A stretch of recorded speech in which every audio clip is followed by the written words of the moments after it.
Hello friends, evening டைமில் உங்களுக்கு ஏதாவது சாப்பிட்ணும் போல் தோணுச்சுன்னா இந்த மாதிரி செஞ்சு பாருங்கள். சக்கரவள்ளி கிழங்கு பேன் கேக் தாங்க. சக்கரவள்ளி கிழங்கு நல்லா தோல் சீவி எடுத்துக்கலாம். இட்லி சட்டியில் இந்த மாதிரி ஆவியில் வச்சு நல்லா வேக வச்சு எடுத்துக்கலாங்க. வேறு ஒரு பவுலில் 1 கப் ரவைக்கு 1 கப் பால் ஊற்றி இதை நல்லா மிக்ஸ் பண்ணிக்கலாம். பார்த்திங்கன்னா இந்த மாதிரி நல்லா மிக்ஸ் பண்ணிவிட்டு ½ அன் ரெஸ்ட் கொடுத்து வச்சிடலாம். ரவை நல்லா ஊறி வரட்டும். பார்த்திங்கன்னா இப்போ நல்லா ரவை ஊறிடுச்சு. இப்போ பார்த்தீங்கன்னா கிழங்கு வந்து நல்லா வெந்துருச்சு. வேறு ஒரு பாத்திரத்தில் மாற்றிக்கலாம். நல்லா சாஃப்டாக வெந்துருச்சு. இந்த மாதிரி சாஃப்டாக நல்லா வேக வைக்கணுங்க. இப்போ வந்து ஒரு டம்ளரோட அடிபாகத்துலேயோ அல்லது ஒரு கிண்ணத்தோட அடிபாகத்துலேயோ இந்த மாதிரி நல்லா வந்து மேஷ் பண்ணி எடுத்துக்கலாம். கட்டிகள் இல்லாமல் நல்லா மேஷ் பண்ணி எடுத்துக்கலாம்.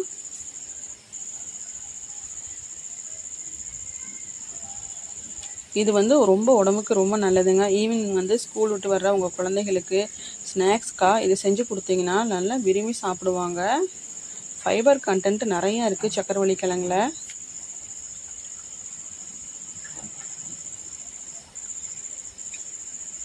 அதுக்கப்புறம் பார்த்தீங்கன்னா நம்ம வந்து ரவையும் பாலையும் போட்டுக்கலாம். மிக்ஸ் பண்ணதை எடுத்து நம்ம அதில் போட்டுட்டு இதை நல்லா மிக்ஸ் பண்ணிக்கலாங்க. நல்லா கட்டிகள் இல்லாமல் நல்லா மிக்ஸ் பண்ணிக்கலாம்.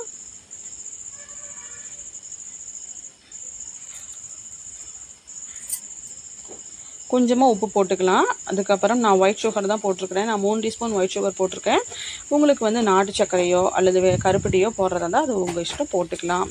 அப்படி போடவே வேணாம்னு நினச்சிங்கன்னா அப்படி விட்டுடலாம். நல்லா மிக்ஸ் பண்ணிக்கலாங்க. சுகர் வந்து ஆப்ஷனல் தான். கொஞ்சமாக தண்ணி ஊற்றி நல்லா மிக்ஸ் பண்ணிக்கலாம். ரொம்ப கெட்டியாக இருக்குது, அளவாக தண்ணி ஊற்றிக்கலாம். ரொம்ப ஊற்ற வேணாம். நல்லா மிக்ஸ் பண்ணிவிட்டு ஒரு தோசைக்கல்லில் கொஞ்சமாக நெய் ஊற்றிக்கலாங்க. இதில் வந்து ஒரு கரண்டி எடுத்து ரொம்ப ஸ்ப்ரெட் பண்ண வேண்டாம். அளவாக இந்த மாதிரி ஊற்றினா போதும். நல்லா வேகட்டுங்க. நல்லா கொஞ்சம் வேக வந்து டைம் எடுக்கும். திருப்பி போட்டு இந்த மாதிரி நம்ம வந்து குழந்தைகளுக்கு செஞ்சு கொடுத்தோம்னா நல்லா விரும்பி சாப்பிடுவாங்க. பார்த்திங்கன்னா நல்லா சாஃப்டாக ரொம்பவே சூப்பராக இருந்துச்சு. ஒரு டிஃப்ரெண்ட்டான டேஸ்ட்டில் இருந்துச்சு.